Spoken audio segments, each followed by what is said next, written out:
If you are, like I am, the owner of a small, aging sailboat, you may wake up one day and find that you've turned this, an old and a bit worn but fully functioning boat interior, first into this, a demolition site, then into this, an empty space, which you've now sworn to turn into this.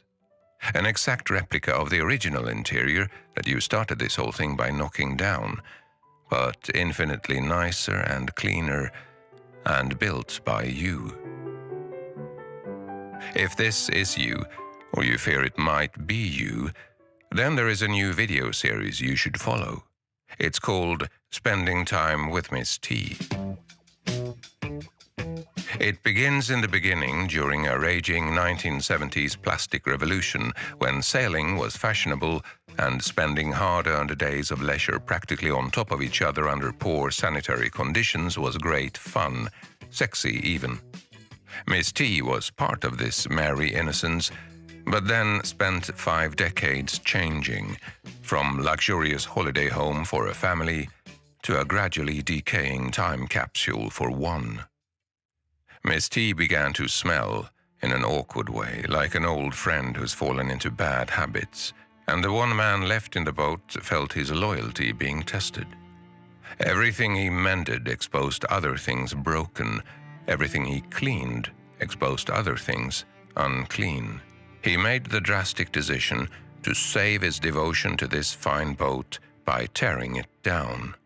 He hacked and sawed, unscrewed, kicked, hammered, and chiseled his way back in time to reach that desired point of emptiness, which, so he thinks, must be reached in order to move forward.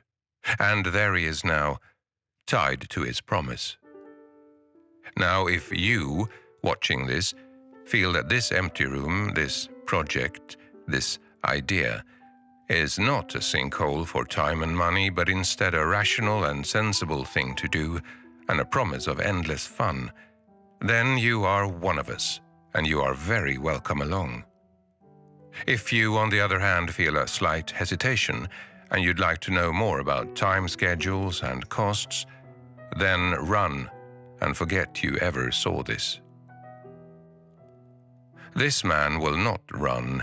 He has dug this trap for himself. He'll stay and keep his promise, which is to rebuild this now empty space into something remarkable, to fill it with clever and beautiful things, and then, one fine morning, untie the lines and let it bring him, with the seasons, across the sea.